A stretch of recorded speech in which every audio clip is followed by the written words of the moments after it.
All right, questions? I got some. You got some questions? Yeah. Okay.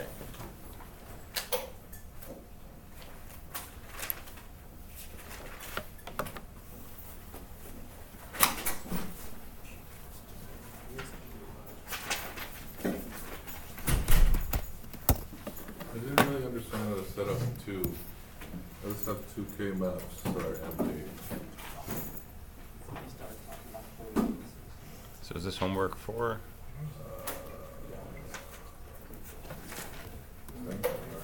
Question 2? Yeah.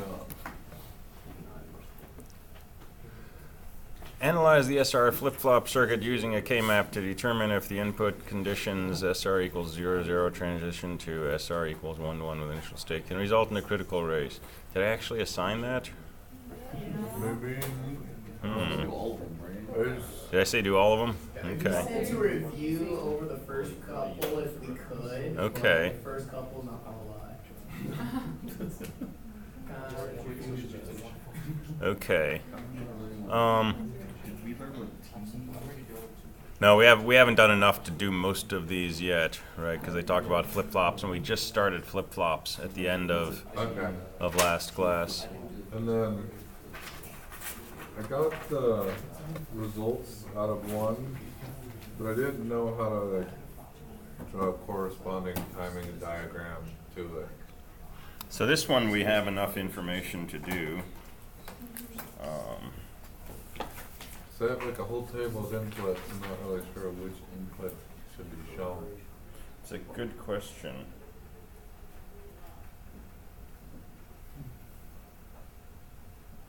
So this is a NOR gate, goes to Y, comes back in, and this is S.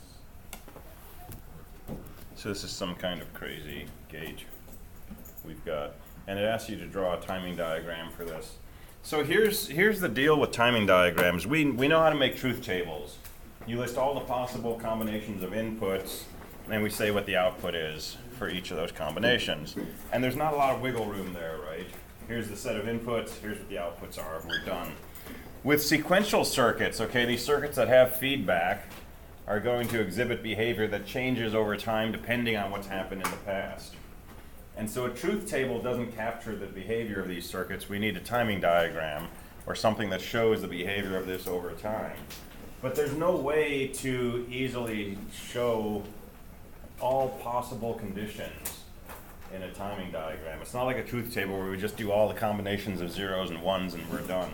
For example, suppose R starts off at 0 and S starts off at 0, and sometimes we do this to let you know whether that's a 0 or a 1. Just draw a little dotted line so you can see us at the bottom of the range. And then maybe R will raise to a 1 while S continues to be low. And then maybe while R is high, S will go high. And then maybe S will go low while R continues to be high. And then maybe R goes low. Well, that's one set of possible sequence of input combinations. But the circuit might do something totally different if perhaps R goes high, and then while R is high, S goes high. But then while S stays high, R comes low, and then S drops. And then what if S goes high while R is low? And what if S drops without R ever having gone high? Or S raises to 1, and then R raises, and then drops, and then raises again, and then S drops. And the point here is just that there are a lot of different ways that we could stimulate the inputs of this circuit, and we don't know yet what Y would do in these cases. So the idea of designing a timing diagram is to show the important combinations of inputs in the important sequence or sequences so that you understand how the output responds to those changes in inputs. And we're going to do this a lot for flip-flops, right? And I know what sorts of input sequences will be interesting, and so we'll work with those. But if you're given a question like this, analyze the circuit by obtaining a timing diagram, don't have to build it. You could build it and you could use an oscilloscope to see these. But you kind of have to play around with it, right? You can make some arbitrary sets of inputs, S and R, and see what Y does. And that's one part of the problem, but the other part of the problem, which is much more subtle, is figuring out, after you've done that, what exactly is this circuit doing? What does S mean? What does R mean? And if you can get a handle on that, if you can say, for example, okay, S is used to set the output to 1, R is used to reset the output to 0, and if they're both high, then flames shoot out from the OR gate, right? Then you can set up specific input combinations that will illustrate what the output does. So I would not give you a question this open-ended on a test that just says analyze by drawing a timing diagram. But I will likely give you a question where you have a circuit and you have timing traces for the inputs, and I might say, show me what Y does in response. So let's just start this. Let's suppose that these are the inputs that you decided to use for S and R. And if S is 0 and R is 0, then this is a 1. A 1 going into an OR gate is a 1, so going into an OR gate is a 0. So we know right now that Y has got to be 0. And in fact, any time that R is a 0, we know that Y is going to be 0. So we might try making a truth table also, because we lucked out. We know that if R is 0, the output of this inverter is 1, the output of the NOR gate will be 0. So we know what Y is in half of these cases. But chances are when R is 1, something more interesting is going to happen. So right here, R goes up to a 1. This becomes a 0. This becomes a 0. So now whatever value we have for Y gets ANDed with S. Well, if S is a 0, what's the output of this AND gate? S is 0. And if we have 0 NORed with 0, what do we get here? We get a 1. So if S is 0 and R is 1, we get a 1. So a truth table actually describes 3/4 of the input combinations.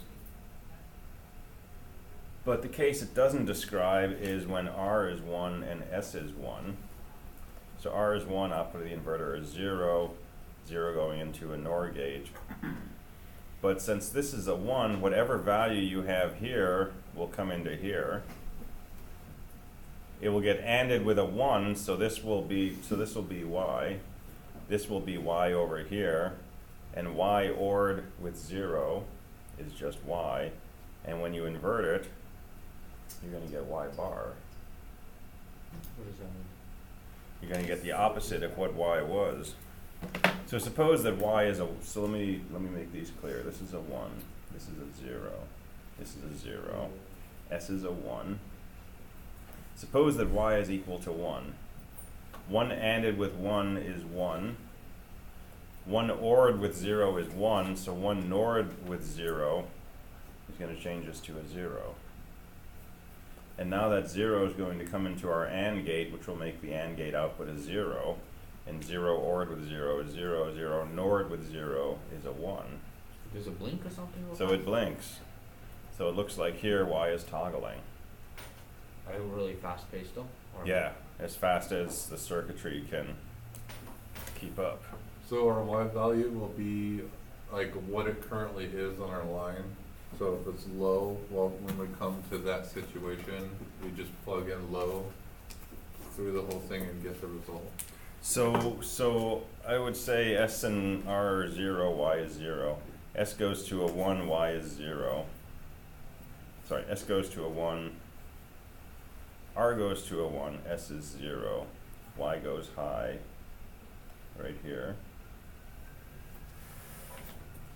And then at this point, S and R are both 1. And at that point, Y is going to start to toggle really quickly. So it wouldn't just go once? It's going to keep changing. If you trace through the circuitry, once this is a 1, it's going to go through here, and this is going to output a 0. And once that 0 comes into this AND gate, this is going to output a 1. Right? And this is basically like this circuit we started with way back when. Right? The So output keeps this toggling. It's not a flip-flop, got it. Yeah, so it toggles. And then over here, R is 1, S is 0. So this will go high and stay high. And then when S and R are both 0, the output will drop, and so on.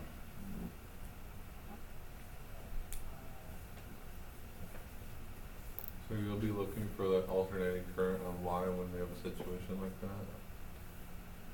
I would be looking for, If, you would be looking for? if you were grading this problem? I would not give a question this open-ended. Okay. If I ask you to do a timing diagram, I will give you the inputs and say, show me what the outputs do, or show me what these points in the circuits do. And so you want to be able to analyze it for these different inputs and figure out what it's doing in each of those cases. But if you were trying to do this, if it just said analyze it by drawing a timing diagram, right, you'd want to look at the circuit, you want to think about different input combinations, and it's not a plug and play kind of thing, right?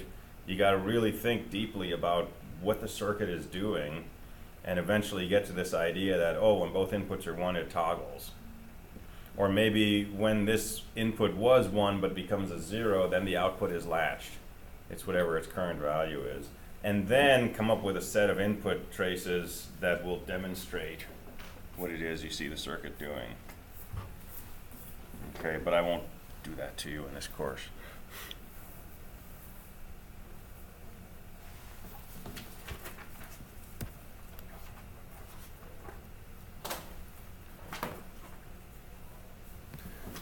And I'm going to say skip question 2, because I don't want to talk about race conditions and K-maps, at least today. But we will go through what you need for question 3, question 4, question 5, and all the rest of these. So yeah, just skip 2.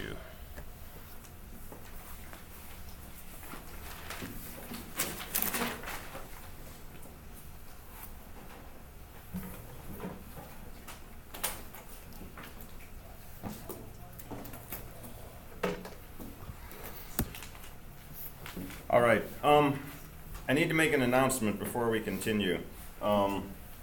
So in your parts boxes,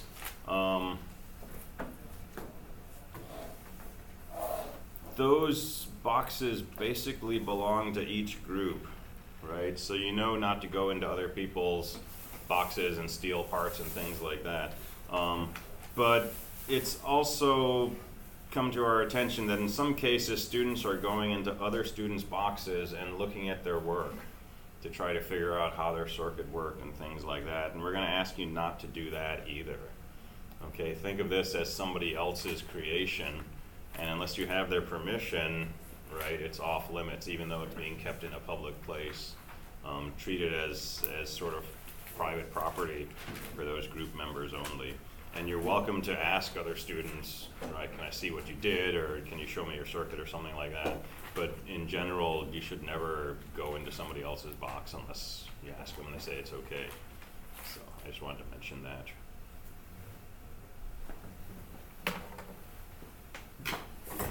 All right, so we are going to talk about all kinds of flip-flops.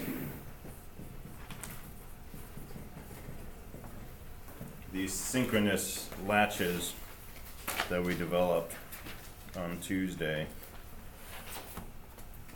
And then we're going to talk about timing.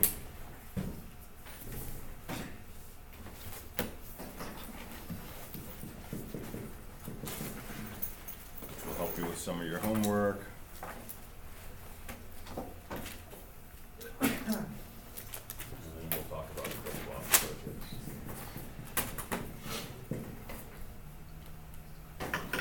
And this will lead us into state machines. And this is going to get kind of hairy, so prepare yourself mentally.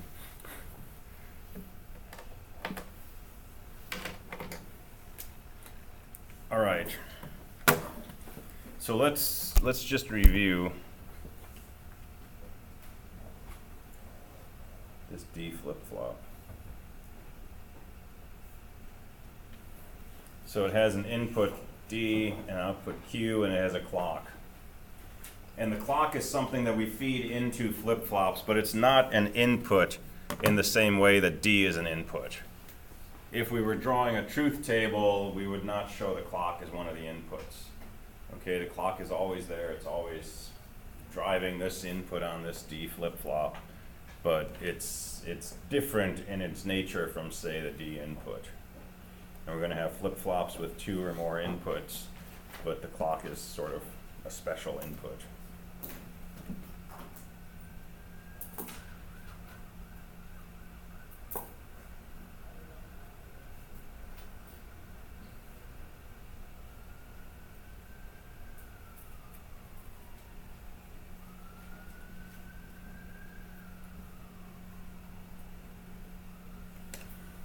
And so another notation we'll see sometimes with flip-flops is we'll see an output labeled Q plus, which means the next value of Q. This is what we were calling Qn plus 1 versus Qn. And so this table is saying if the clock is low, the next value of Q is whatever the current value is. If the clock is high, the next value of Q is whatever the current value is, regardless of D. But if the clock is raising from 0 to 1 and D is 0, the next value of Q is 0. If the clock is raising and the next current value of D is 1, then the next value of Q is 1.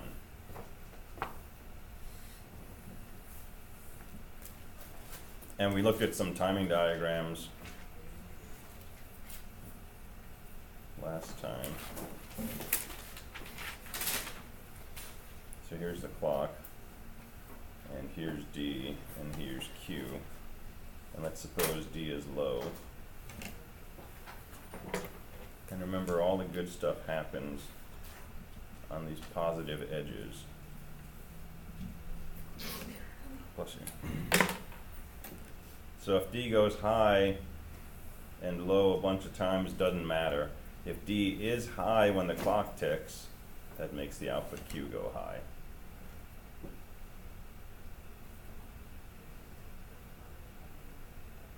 And D is high at this clock tick, so the output stays high.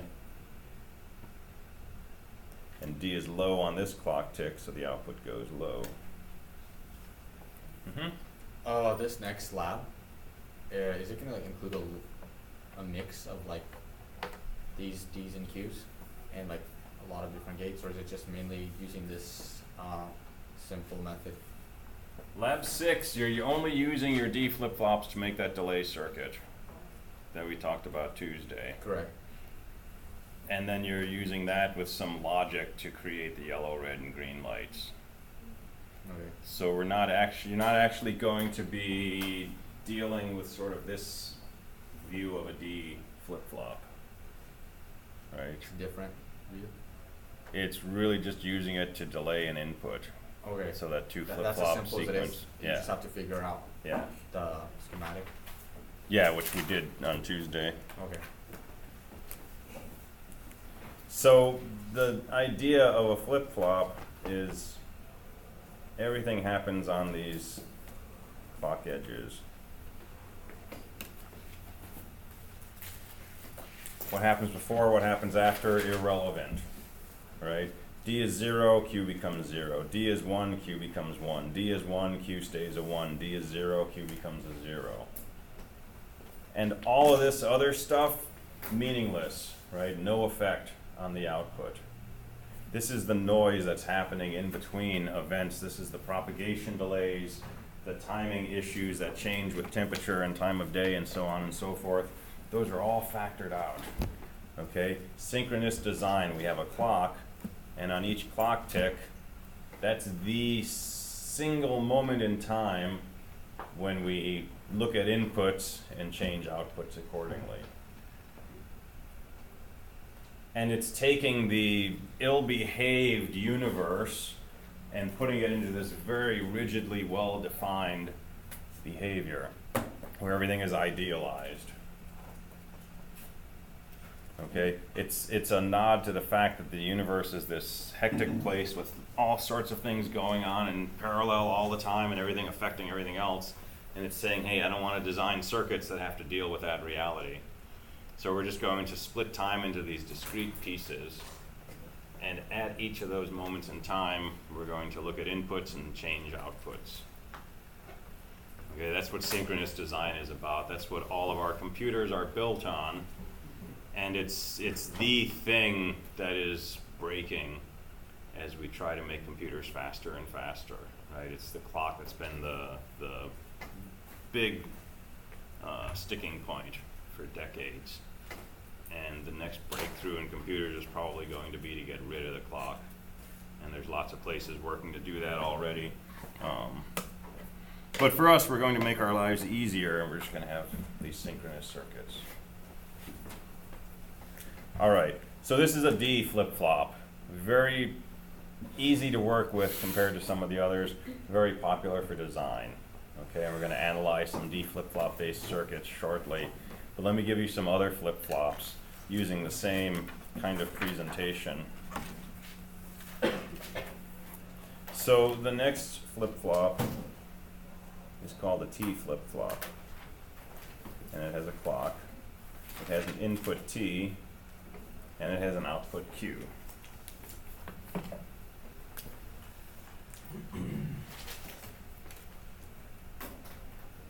And here's what a T flip-flop does.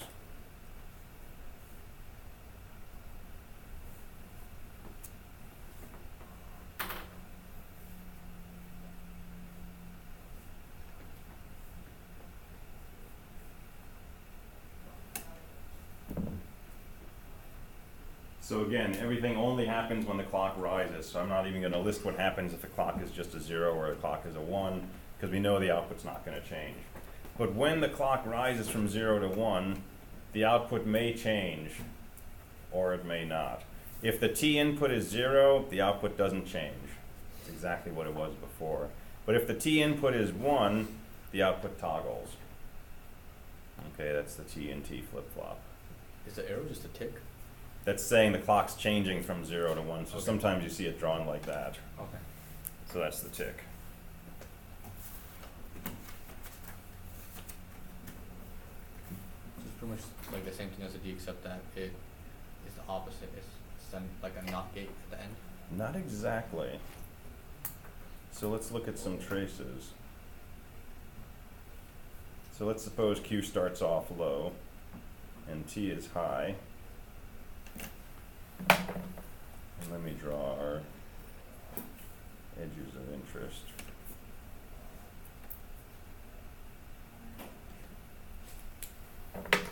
So at this clock tick, T is 1, what happens to Q? 0. It's currently a 0. Right, so if T is 1 and the clock ticks, It's a NOT. Q becomes the opposite of whatever. Q, so it goes to a 1. Okay, suppose I keep the clock high, keep the T input high. What happens at this next clock edge? Changes back down. Changes back down. So it just changes if it's at a 1. If it's at a 0, it doesn't change. Correct. So if I keep a 1 on T here, it's going to go high again.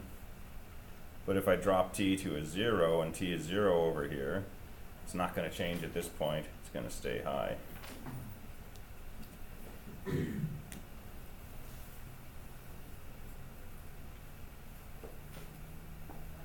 So a D flip-flop, whatever value is present on D, that gets loaded into Q on the next clock tick. With a T flip-flop, we don't specify what value to load into the flip-flop. We say, should we change that value or not? If T is 1, the value will flip. If T is 0, the value stays unchanged. So it's kind of a fundamentally different behavior, but it's still clock edge based. Okay, that's a T flip-flop.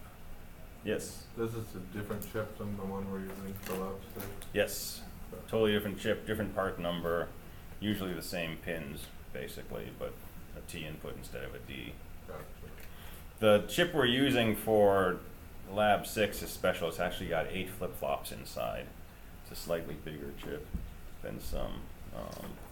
But usually these come like 2 or 4 to a pack, depending on what features they have. All right, third and final kind of flip-flop we're going to care about today, JK flip-flop. So this is a flip-flop, yeah, exactly. This is a flip-flop with 2 inputs, J and K. Supposedly it's someone's name, Jack Kilby, I think. I don't know if that's true. He did flip-flop research in the 50s, I believe. So 2 inputs, J and K, and an output Q. And a more interesting truth table.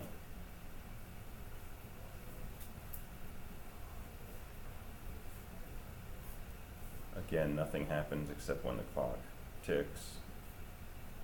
So if J and K are both 0, it's a no-op. Doesn't change state. If J is a 0 and K is a 1, on the next clock tick, the output is forced to 0. It's like a reset. If J is 1 and K is 0, on the next clock tick, the output gets set to a 1.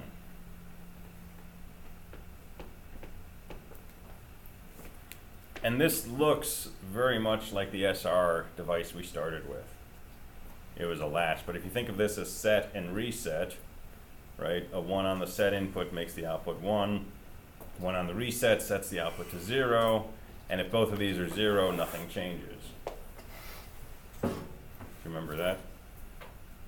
All right, so remember with that SR device, we said this was a forbidden input combination. So in a JK flip-flop, this is not forbidden. If both inputs are 1, it acts like a toggle flip-flop. It'll toggle the stage. So it's sort of mixing the SR device with the T device. And this is the most generally useful flip-flop that we'll deal with. It's a little more complex to build, but having this capability actually simplifies our design a lot. Designs we're going to come up with from this.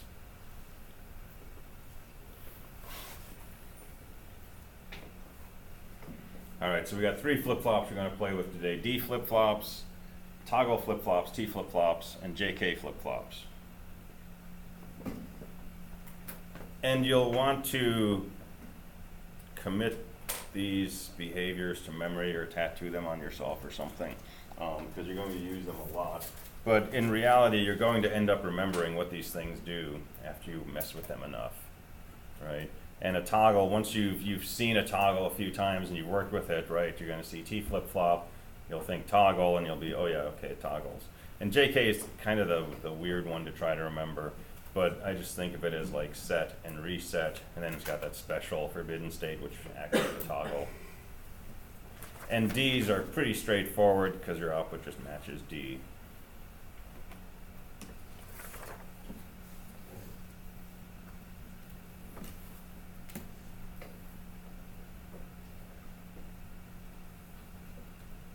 So how do we build a flip-flop?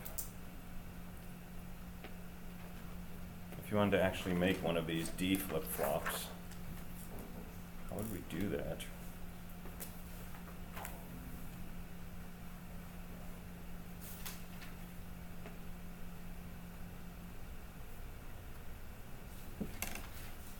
Because we want this knife edge behavior, right? And we've built D latches. This is a D flip-flop. We built a D latch, which had a D input and a load and a Q. Well, what's the difference between a D latch and a D flip-flop besides the name of this input?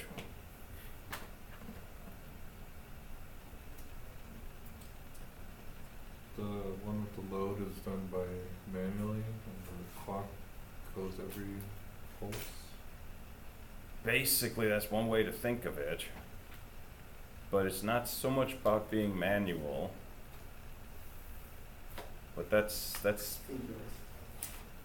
meaning what? The clock is for sure, like, on Mm-hmm. time, everything. Okay. is- Also good. Work with those two notions.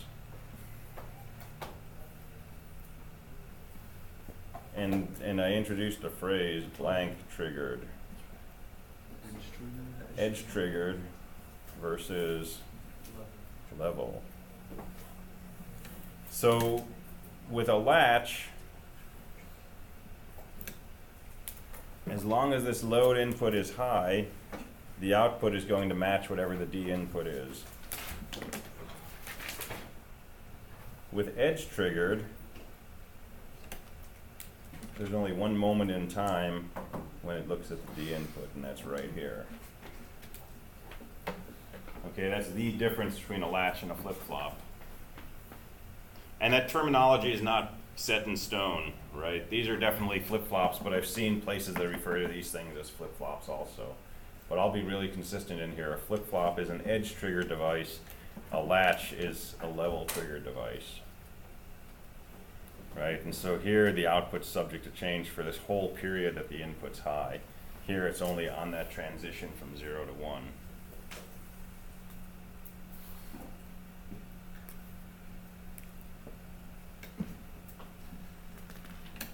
So how do you build one of these things? How do you get that knife edge behavior? We're going to do it by using these things and just adding some extra stuff. So here's what we can do.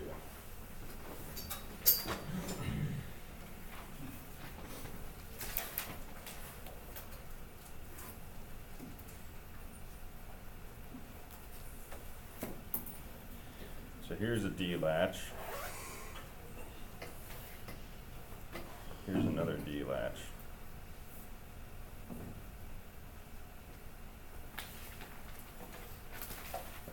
I'm going to put all of this inside a box. I'm going to sell it.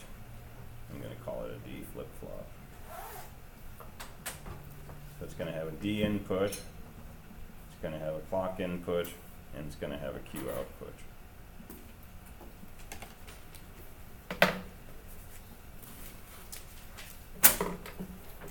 Well, I'm going to take this D input and I'm going to feed it to the D input of this latch. And I'm going to take the Q output of this latch and feed it to the D input of a second latch. And I'm going to take the Q output from here and feed that to my final Q output. And then I'm going to do something really kind of sneaky.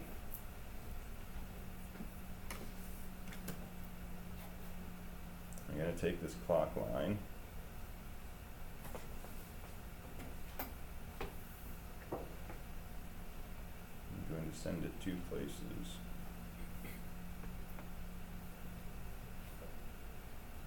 I'm going to send it to the load input on the second latch, but I'm going to invert it and send it to the load input on this first latch.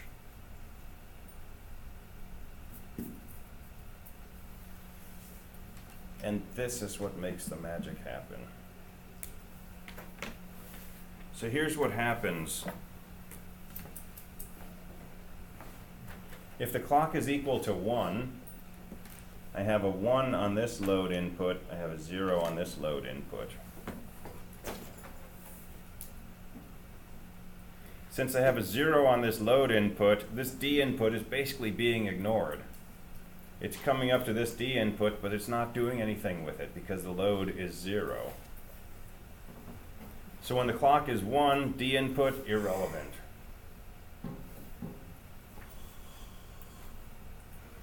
Okay, when the clock drops down to a 0, two things are going to happen. This is going to change to a 1, and this is going to change to a 0. Okay, when this changes to a 1, now the D input is going to go into this latch. And it's going to come out Q, but it's not going to affect this latch because this latch's load input is a 0. So our D input goes halfway through our flip-flop, but it doesn't get to the output.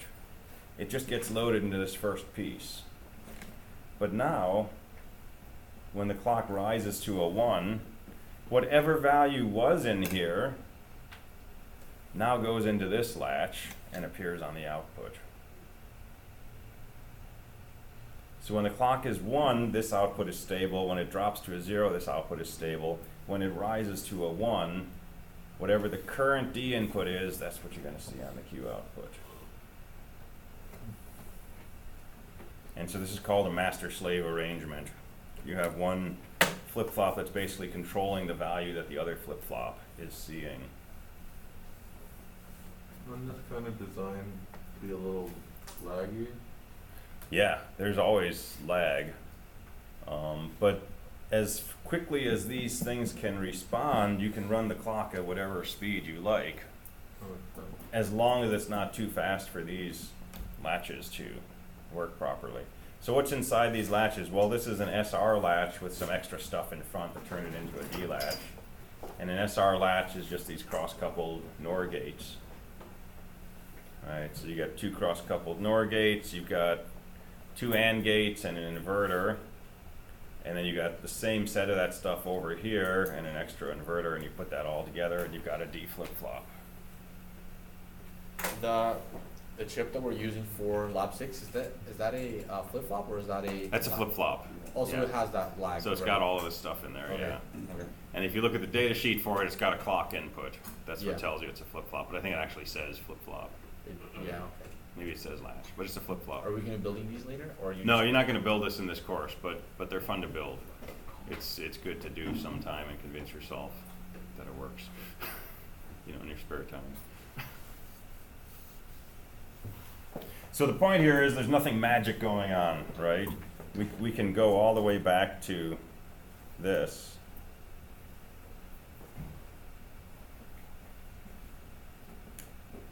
Right, and build up this, and build up these, and build up this. But in reality, we just buy a chip and it's got all this stuff inside. And you'll see things like dual JK master-slave flip-flop, right? And dual means there's 2 devices inside. Master-slave is telling you it's this kind of arrangement inside. JK means it's a JK flip-flop. And sometimes it'll say with asynchronous preset and synchronous clear. We'll talk about those in a few minutes. Output enable, is that the same as clock? No, so output enable is something you find on a lot of different chips. And the idea is sometimes you have a chip in your circuit, but you don't want it to actually be a part of your circuit. You want to somehow disconnect it from other things. So some chips provide you with an output enable, and if you set that to a 0, or whatever the inactive state is, there's 2 possibilities. One is that it will just set the output to a 0. But the other is it'll set your output to a state called Z, which we call the high impedance state. And let's... And that's different from the enable and the D-latch? Have we used the word enable with D-latch yet? I don't think so. Oh, but you mean the one from the lab? Yeah, I saw the output enable, that's... Yeah, so that's let's talk about that. The gate is D-latch. So octal D-type transparent latch and edge-triggered flip-flops, that's the one that we're using, is the... For output control, I put it into ground and it was working good. Is that normal? There is no normal. So It got it to work. yeah. So this one up here is a latch, okay? It's got this input labeled G, that's gate, is another word for latch. This one is a flip-flop, it's got a clock. You can tell by the triangle on the clock input. And you're using the 74. So if you come down to the function table for the 74, output control, if it's low, then these top 3 rows apply. Right, so if the clock rises, D is high, the output's high. If it's low, it's low. If the clock is low, the output is stable. But if the output control is high, it's saying it doesn't matter what the clock is, doesn't matter what the D is, the output is Z. So what is Z? Z is what we call the high impedance state. And it's electrically removing the output from your circuit. Okay, if your output is in a Z state, you're allowed to have another output connected to that. It's floating. If you were to measure the voltage, there's no telling what you would get. and you can pull it low, you can pull it high. If you feed it into a gate, it's like having nothing connected to the gate at all. Okay, it electrically basically disconnects it. So the output is not being driven high and it's not being driven low. So yes, you want to pull the output control low, connect it to ground in order to make this chip work. And the bubble on the input is your hint that it's active low. But that's not always consistent. So set that low, and then you've got a single clock which is feeding all 8 flip-flops together, and each flip-flop has a D input and a Q output. So what is Z supposed to mean? So like sometimes people need a Z? For like Z means high impedance. It means it's disconnected. So sometimes we want that to happen? Yeah, so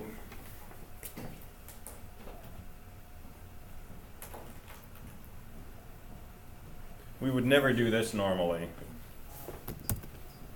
We would never have 2 flip-flops whose outputs were connected together. Because if this is outputting a 1 and this is outputting a 0, you've got a problem. Okay, you basically got to shorten your power supply. But if we were to build a circuit like this and set this output enable to 0 and this output enable to 1, this is perfectly valid. Because since this output is not enabled, this is effectively removed. It's not driving the output at all, and basically the output's going to be whatever this flip-flop is generating. But if we reverse these and we enable this lower flip-flop only, now this output is what's driving this line. So it's a way to take multiple things that might be supplying a piece of information, connect them all together, and ensure that they don't fight with each other. If you don't have an output enable and you just have 2 gates or 2 flip-flops and you connect their outputs, they're going to fight with one another. It's called bus contention. And if one puts out a high and the other puts out a low, they can't both do what they're trying to do, because your voltage at a point can't be both 5 volts and 0. So one of them will win and the other one will probably be damaged. So we could do a whole lecture on output types, and there's some material in the book that talks about that, but I'm not planning to go into a lot of detail on it. It's something you'll get into more in other courses, but for here, just pull the output control low. And if you pull it high, you can measure the voltage on the output, and you'll probably see random things.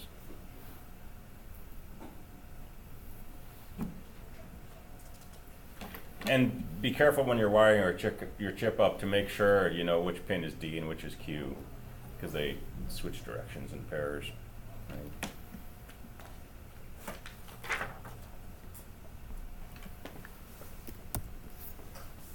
All right, so 3 kinds of flip-flops. Let me talk briefly about timing, and then we'll start building circuits with these things. So let's think about a D flip-flop. And here's your clock.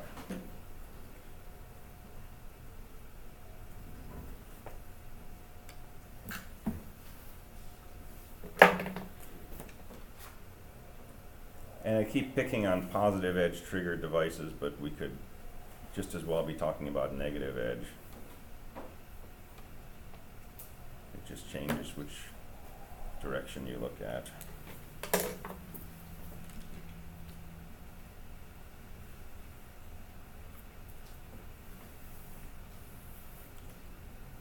So if D is high at this clock edge,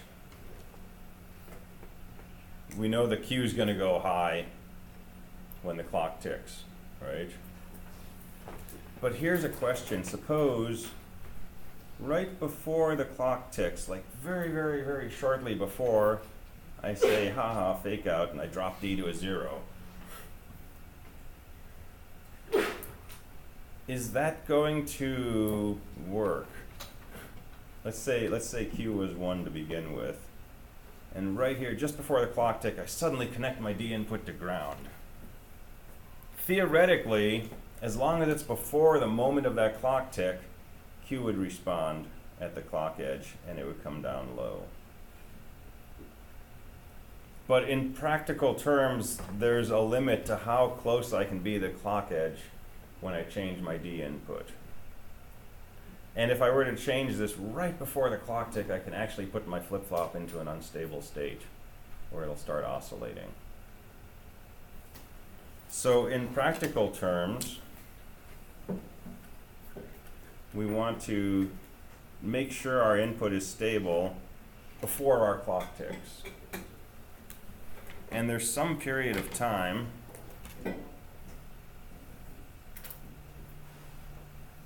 that we call the setup time. So we can write tau setup or tau SU. This is the setup time. And this is the time before the clock tick, during which the input must be stable.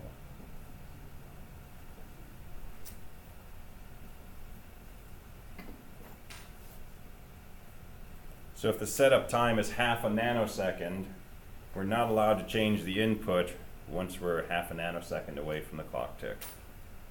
Earlier than that, we can change it up and down a million times, doesn't matter. But even though an ideal flip-flop only pays attention to D at the moment when the clock ticks, a physical flip-flop, we've got to have D stable for a little bit before the clock tick. Okay, that window of time that we need stability in, that's the setup time.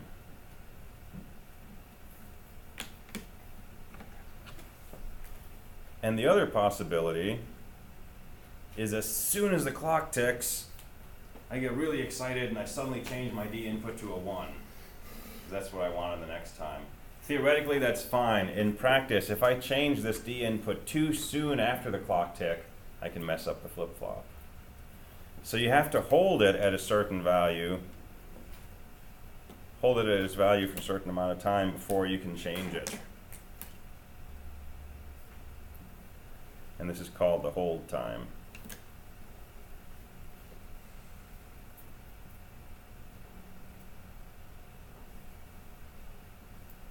So you must keep your input stable this long after a tick.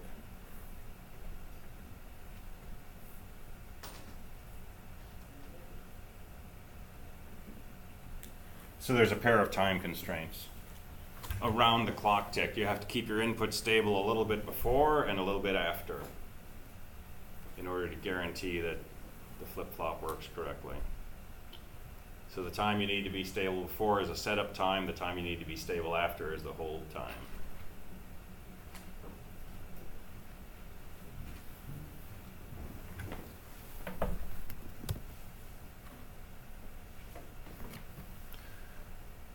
And these are specified in your data sheet. I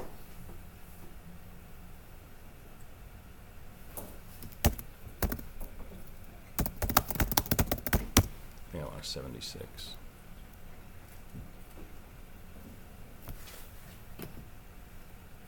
So here's a 7474. This is a D-type positive edge triggered flip-flop. And there's the logic diagram of it, and you can see the cross-coupled, they use NAND gates instead of NOR. You can see the cross-coupled NAND gates on top, and you can see another pair on the bottom. That's the master-slave configuration. Okay, so there's two of these D latches being fed into each other. And that's what it looks like, by the way, electrically. If you build it out of transistors and resistors, this is what it's built from. And if you come down to the switching characteristics, you can see the input setup time before the clock rises, and it's a minimum of 20 nanoseconds. Now you can set it up a day before the clock ticks, that's fine, right? There's no maximum, but there's a minimum of 20 nanoseconds. And your minimum hold time after the clock ticks is 5 nanoseconds.